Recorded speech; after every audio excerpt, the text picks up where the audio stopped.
Hi everyone, it's Terry Vanover, and I'm a divorce strategist, and I help you come through divorce without being legally, financially, and emotionally devastated. But most importantly, I help you to heal so you can transition confidently into that next phase of your life and find what you deserve, a relationship that you truly, truly deserve. So today's topic is how to let go of anger. And this is really, really important, right? So many times when we leave a devastating relationship, it can leave you with brokenness, it can leave you with feelings of anger, bitterness, hurt, betrayal, whatever those feelings are. And here's the thing, if you don't release those feelings, they can really, really interfere. And I'm going to share my story of what I did when I was carrying around a lot of toxic anger. And if you don't really heal yourself after divorce, the chance of you having another successful marriage is very, very slim. You know, recently I was using the statistic 67% of second marriages end in divorce. And recently a new statistic came out a year ago where it's actually up to 70% of second marriages fail if there's children involved. And I totally get it, right? I'm a stepmom. It is very difficult. So you add in, you probably already have some negative communication patterns. You already have some issues, your baggage that you're bringing in from your childhood into your marriage. And then you add on top of like the stressors of being in a blended family. It can be super, super, super difficult to make a successful, happy marriage work. So today we're going to be talking about how to let go of that anger. Sometimes divorce leaves us with unresolved feelings, or someone has done something to you. And if you've been following me, I talk a lot about forgiveness. But I'm going to share with you something different today. Besides just forgiveness, there's an exercise that I want to give you so that you can release the anger and release the hurt. So last year, I went through a very difficult experience in my life, and someone betrayed me. And this really, really hurt me. It hurt my children, hurt my husband. It is a really devastating time in my life. And what I recognized is that I was carrying around a lot of anger. And I said, you know what, this is unhealthy. What was happening was it was creating distance between my children and I, between my husband and I don't want to carry that around. I don't want to be having filled with negative energy, anger, bitterness, keeping me separate from those that I love the most. And believe me, if you are carrying around something, someone actually countered on Facebook and said, no, I can be angry or whatever, and it doesn't affect my children. I'm going to disagree with you, because if you're carrying that around, it is creating distance between you and those children. And it was certainly happening for me. Something would trigger me, or I'd see something that reminds me, and I'd be kind of like that anger would shoot up for me. And it was definitely creating, and my children pick up on all that. They know their mothers, they love their mothers, they're tuned into their mothers. So if you're carrying this around, your children know it. And I had decided I'm not going to carry this on anymore. But here's the thing, y'all know I teach forgiveness. I was not ready for forgiveness. I knew that about myself. I wasn't ready to do the forgiveness exercise. I know when I'm ready. I was still processing what had happened and was still dealing with it and wanted to accept and surrender to that. But what I did was I knew I needed to get beneath this. And I just got still with myself. Meditation is a huge practice of my life. It has been life-changing. And I just got still, and I just kind of expanded. And I went out to the expansion of the anger.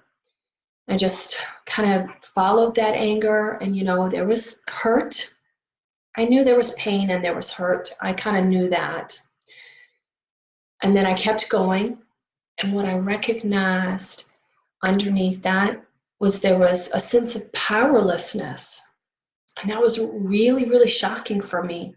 And I felt so powerless. I was powerless in this situation, powerless to help my children, powerless in so much of this, and there was nothing I could do.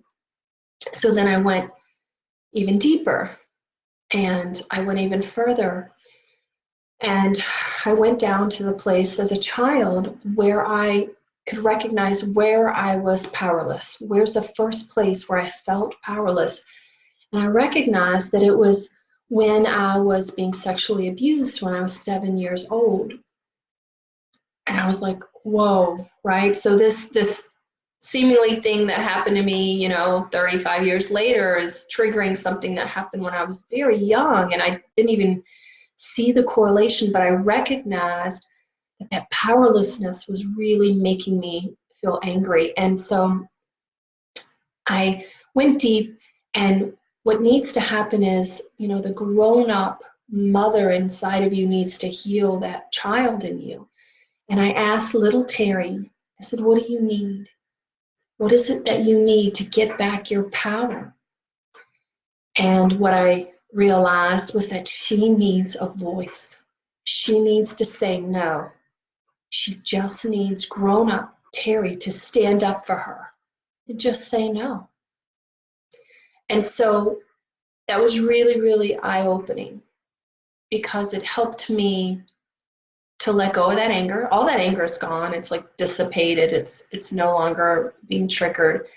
But also understand that my intuition, which was telling me keep up the healthy boundaries, just say no, you can keep up, you don't have to, you can honor yourself in this situation. A lot of people were giving me advice, telling me what to do, and my intuition was right on that. And that little Terry just needed to know that she had a voice, that it was okay to say no, to stand up for herself and say, this is not okay.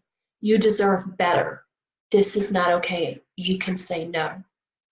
So I invite you, when you feel really angry or when you're struggling and there's an emotion that you really cannot seem to let go and it's got its grasp on you, I want you to just get still with yourself. And I invite you just to get still. And this can be difficult because it can be painful, surrendering to that pain. It wasn't easy for me to go beneath that anger and go to the edge of that anger and find out what's underneath that anger, what's below that anger. So I invite you just to get still with that and surrender to that and find out what's below that. Because only getting to the root of that issue can you then resolve it and figure out what it is that you truly need. Because you have to figure out what the little you in need, what the little insecure little kid in you, the one that's needing something, what is it that he or she needs within you? Only then can you let go of that anger. So I would invite you just to get still with yourself and understand that you're safe, it's okay. And that only by going deep and healing that will you finally be able to release it. And I know it's hard, but you can do it. So I went through a really devastating divorce myself, and a lot of that, shame, guilt, and pain was because I had a lot of unhealed trauma from my childhood, and it really ruined my marriage. I brought all of that into my marriage, and it just devastated my marriage. And I, carried around a lot of guilt and blame for myself for not healing that sooner, and it destroyed my marriage. And within a few short months, I lost my mom, I lost my health, I lost my home, all my financial security. So I really understand how dark divorce can leave you. I really know how it can leave you so overwhelmed, and it can be a difficult process to navigate, especially when you're emotionally going through so much. You can't even be thinking rationally about decisions that are going to affect you for the rest of your life. So I did the work, I did the inner healing, I did all that you needed to heal this, and I'm happy to say that I have a wonderful new husband. He is loving and kind and fun and generous. He's my everything. And he also just happens to be a sexy New York Italian. And we've grown our family. We have a baby girl together, and I thought that part of my life was over. And I get to share this message with people all over the country, and I've written books and get to help my clients transform their lives and be what it is that they want, and create the relationships that they deserve, and by letting go of all the insecurities, the fears, the traumas that they've been holding on to since they were little. Then you can create what it is that you truly want in your life. And I co-parent with my ex 50-50. His beautiful new wife is one of my best friends, and we have a wonderful relationship together, and we're there and we support, the four of us support our children together. And I know that if I can do it, you can do it. If I can do it and go through a horrible, horrible, contentious, nasty divorce and recreate something wonderful out of it, you can do it too. Okay? So I invite you to message me if you want more healing strategies, if you're holding on to some bitterness, resentment, all that stuff. I can help you let that go. So reach out to me. I'd love to help you through this. All right, Terry Vanover. Talk to you soon. See you next week.